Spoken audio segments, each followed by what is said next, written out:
Welcome back to the SEO Weekly, where queries are weird, advice is controversial, and everything depends. I'm your host, Garrett Sussman of iPullrank, and every week I cover everything going on in the world of SEO. We're talking Google updates, blog posts with strategies and tactics, podcasts, webinars, the SEO Twitter community, if that still exists, and so much more. If you're into this stuff, please give the channel a like, subscribe, share on the socials. I genuinely appreciate it. This week, fascinating stuff. Google Explore in the wild. We're seeing it all over the place. What is it? What does it mean? Can you even track it? No. Search volume, another thing built up by all of the SaaS SEO tools. Is it reliable? Is it misleading? How you should approach it and use it for your SEO strategy, and web crawlers, all these web crawlers and their rendering capabilities. Are they getting it right? Are they looking at it in the same way that Google is looking at specifically JavaScript rendering? Let's dive in. Another day closer to the holidays and another attempt at improving e-commerce on Google. So Google Search Console has a new report. Remember, you used to have to basically submit all of your product info pretty much through Google Merchant Center to appear in the Shoppings tab. Now they're taking a lot more structured data, and now they're actually making it more easier so you don't have to depend on the Google Merchant Center feed.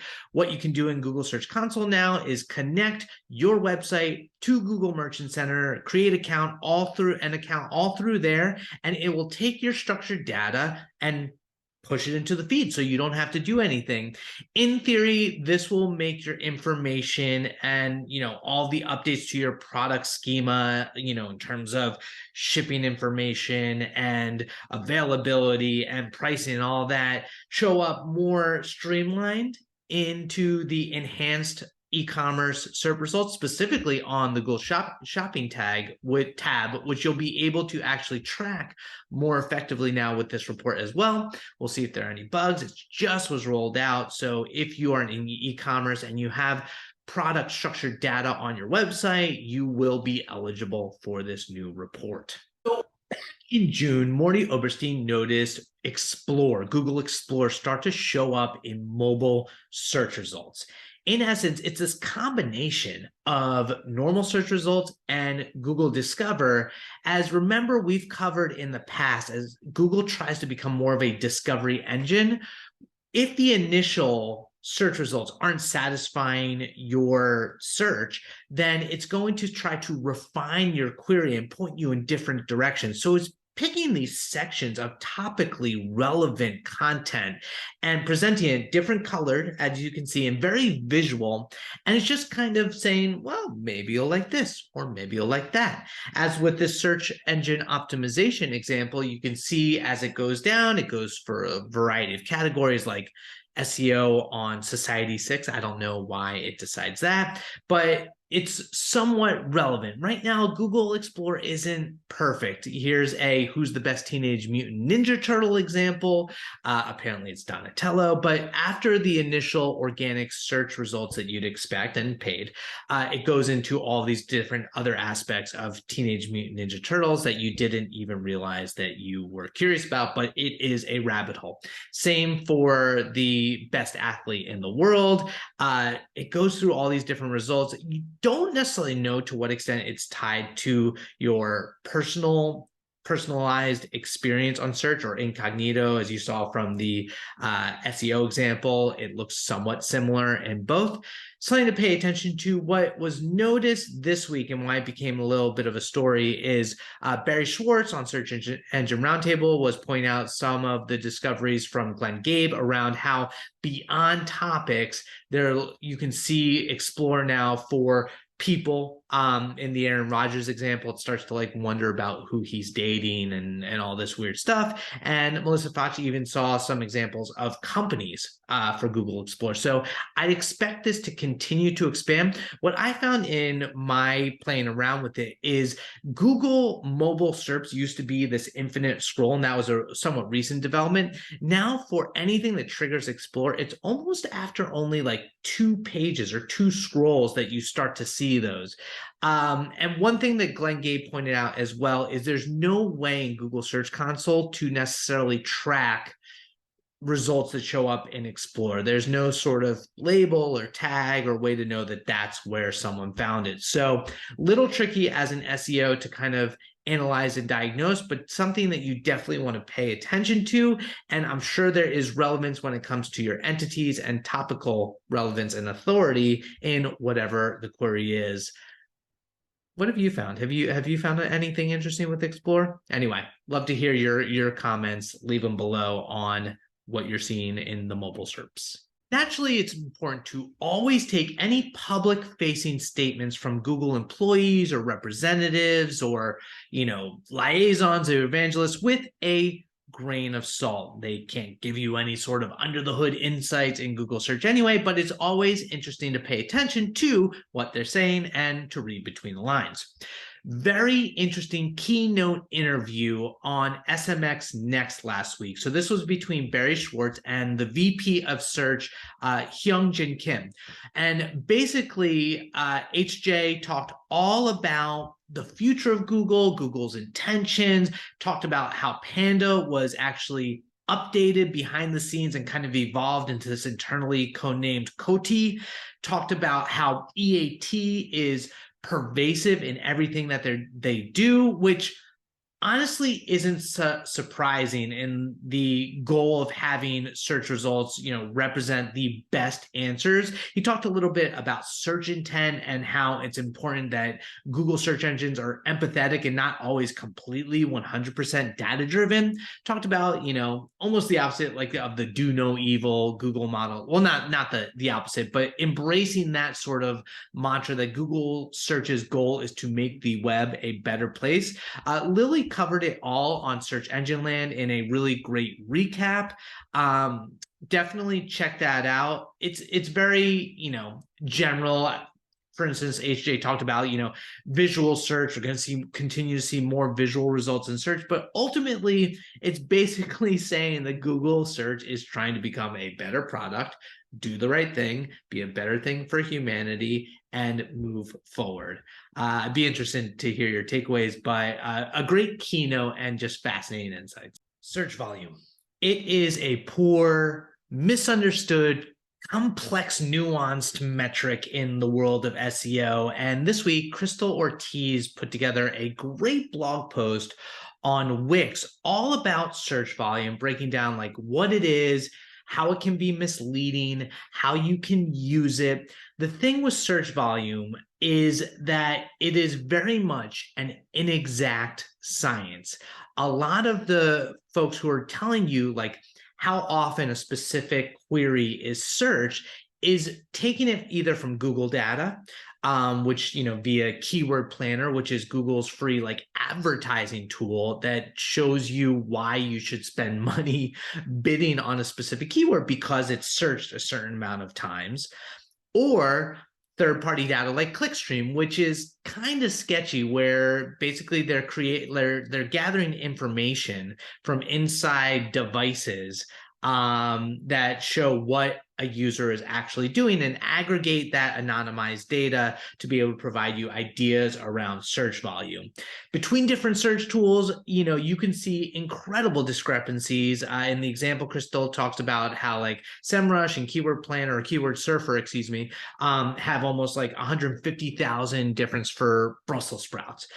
Beyond that, she goes and talks about search intent, how sometimes when you're looking at the keyword volume for a specific query, it might actually have different search intents. And just because it's high volume doesn't mean it's ultimately going to generate revenue or be the biggest conversion factor for your website. And so that is why, for instance, at iPullrank, we talk about how important the buyer's journey is and understanding that you want to be present at every step of the funnel and not only chase high search volume queries, because sometimes as you get to the bottom of the funnel and it's high intent but lower search volume, you might see a higher valuable conversion rate for those types of organic searches. Anyway, great article by Crystal. It's an excellent read. It gives you context if you're more of a beginner business owner who's not into SEO and how you can use Wix to do search keyword keyword research as well. But ultimately, I think it's a very interesting article and worth reading and paying attention to. Specifically, got to do a plug. We do actually have an offer, which I'll talk about at the end of the SEO Weekly, for 10,000 or 5,000 keywords, $10,000. Does a whole data-backed keyword portfolio tied to different segments and personas. But you can get the link to that offer as long as you get it by the 24th. But check out Crystal's article. So good. So good. On the iPullrank blog, Andrew McDermott wrote a great article all around how enterprise luxury brands can leverage SEO to tap into new markets. So used an interesting case study, kind of looking first off at the recession and how sometimes consumer habits really just kind of tighten up their budgets when money is tight and economics are uncertain. Actually, we have a SEO in a recession playbook that you can download, link to that. But what Andrew talks about here is how for luxury goods, consumers don't always pull back. They continue to buy it. Sometimes the wealthy folks still have money to spend on luxury. That said, a lot of luxury brands kind of depend on their reputation and their brand and their advertising and don't benefit from organic search as much as they really could. If you look in the example of Gucci, for instance, you go to their website and there's a lot of lacking content when it comes to their products and their buying guides or lack thereof, and how, the vast majority of their searches are branded. They're not taking advantage of unbranded SERPs and showing up. And there's so many opportunities when they just implement better structured data and optimize core web vitals. Another example is Supreme. Supreme has done an excellent job as kind of a luxury brand tying with hip hop culture and Hollywood culture and underground culture. Really cool. But when you go to their website, not a lot of content on there. And obviously part of that has to do with their exclusive drops and their whole marketing sort of business strategy. But that doesn't need to negate content and being discovered. For instance, you could write entire backstories for some of their partnerships, how a certain, leather jacket appeared in a certain music video back in, 2020 or whatever. Anyway, Andrew dives into the strategies there for those high luxury brands. I just think it's a very interesting read if that's a type of business that you're working for and what you need to consider beyond just assuming that you're going to be discovered for brand name and brand searches alone. Check that out. If you watch the SEO Weekly regularly, you know that online reviews and local reviews always hold a special place in my heart, having worked at a review SaaS company in the past. Well, awesome report put out by Miriam, Ellis, and the team at Moz, the impact of local business reviews on consumer behavior. So just think about the last time you went to a restaurant or you wanted to purchase a product or go to a dentist or, use a home service provider or a lawyer. You look at the reviews, or at least most people do. So this report surveyed a bunch of people and asked them how they use reviews in terms of making their local purchase decisions. So for instance, they asked, what do you trust more? What the business says about itself or what customers say about the business, or both equally. And obviously people trust customers. 68% trust customers more than the business. What are the reasons that people leave a negative review? They said, 65% said bad, rude customer service. 63% said a bad product. 38% said low quality work on a job. And the list goes down the aisle in terms of customer service is really clutch and a reason that people leave reviews a lot of times. So it's something you want to make sure that you're on top of. Anyway, tons of great insights from the report there. Definitely check it out. Miriam does a great job of breaking it down. What's it mean? How you should, consider your review management strategy if you're a local business and take that into consideration, because ultimately, reviews impact not only your rankings in the local SERPs and how quickly you show, how high you show up, but also whether or not people ultimately choose to do business with you. Awesome work. Okay, link building in SEO is rough. I get it on the one hand from digital PR, but pure old link building outreach techniques, so many are outdated. In fact, Irina Maltseva wrote on the Semrush blog all about how the old outreach tactics just aren't working anymore, and why. And so she broke down a few different tactics that just you shouldn't really do, or at least you need to put a creative spin on. So for instance, like the skyscraper technique that was popularized in 2013 by Brian Dean. He was so popular, people use the template, and now it really just, people can see through it. Offering reciprocal link exchanges. If you ever get like a generic person reach out to you and just be like, hey, let's do an exchange, unless there's a ton of social proof, it feels like a sketchy sort of like back alley offer. And so no reputable organization is going to participate in that. They probably did in the first place, but they really won't anymore. Any sort of mass unpersonalized outreach, and a lot of these make common sense. I'm sure a lot of these didn't work, or maybe it was a volume plan, you got enough, but like at this point, Google doesn't really care about crappy links from non-relevant websites. So you have to do your research, and that's what Irina kind of breaks down. Like, actually personalize every single email. Don't just give a platitude about their general topic, because people can see through that too. Don't say that you read my blog and don't mention a specific article. And if you are going to mention a specific article, show that you actually read it. Don't just say, oh, I basically went to your blog, I looked at the most recent blog article, and there's the article relevant to me, and that's the name. Like, it doesn't work like that. Always want to provide value in return. And so ultimately, she gave some techniques that you should use for link building, or at least try, which is relationship-based link building, which is basically PR, digital PR, is where you develop a relationship with the journalist or the organization, like outside of just trying to get something from them. And then when the time is right, and they're your professional friend, and you reach out, they're more likely to say, oh yeah, I'll include your product, service, article in my article on my website. Editorial partnerships, so really like kind of establishing that relationship from a professional level, where you have to be like, give value. You have to be a reputable site to earn reputable site links in outreach, especially cold outreach. Listicles are still great. And link reclamation. I'm not a huge fan of link reclamation. I don't think that it works a lot of times. Someone's like, oh, here's a place where it's not linking to me anymore. The editor doesn't really care a lot of times. Sometimes they'll do it, but anyway, ultimately a really great article by Irina, and worth checking out. And if you're looking to update your link building outreach techniques, go for it. Try some of these. So these days, every once in a blue moon, Glenn Alsop of detail.com, like SEO, I almost called him an SEO ninja, but the dude knows his stuff in SEO, dropped a really cool Twitter thread. So he does SEO blueprints. So he actually teaches SEO in this course that you can purchase, and very, very reputable. Anyway, out of nowhere, he drops the fact that he's audited over 1,000 sites. And here's some like really key tactics that you can do to improve like some of the common problems that he found.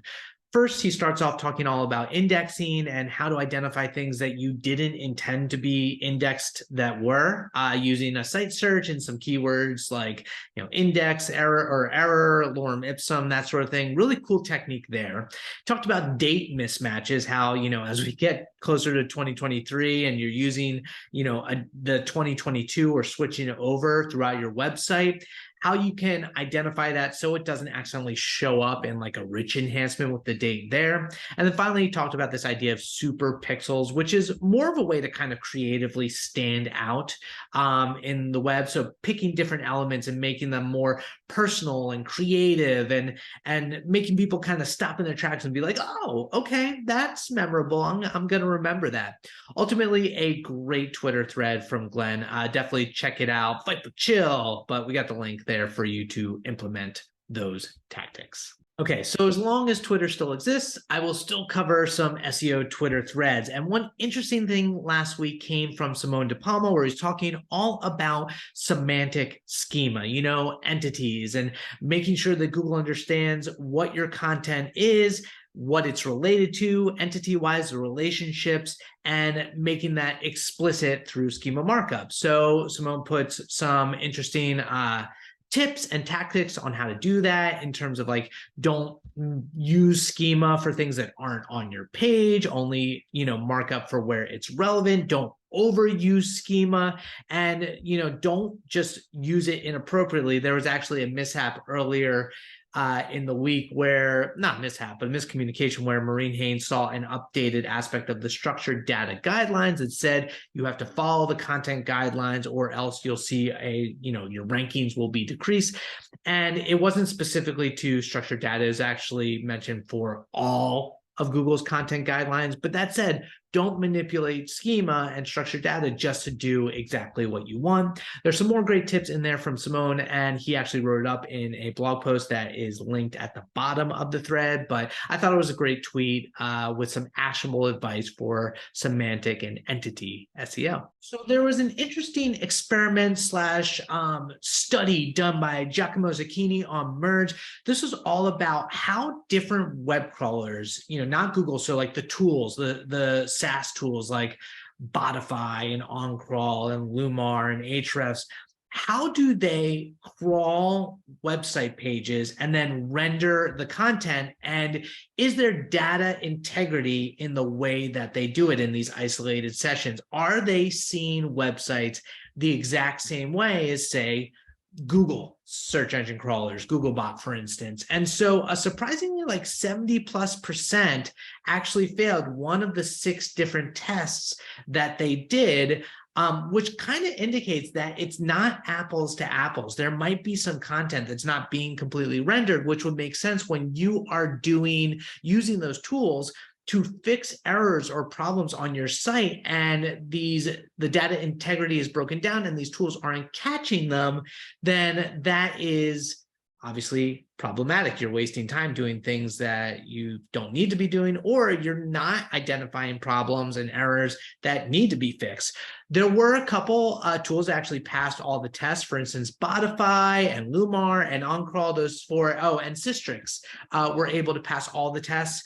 Giacomo and the team gave all these tools a heads up to fix their ish, if you will. Screaming Frog was able to do that as well. But it's just something to take into consideration when you're using these tools, that they're not always 100% correct, that you need to take into consideration like outlier situations or things that you might just not be missing, like even more than just user error. So interesting study there, worth paying attention to and just keeping in the back of your mind when you are performing your SEO technical audits.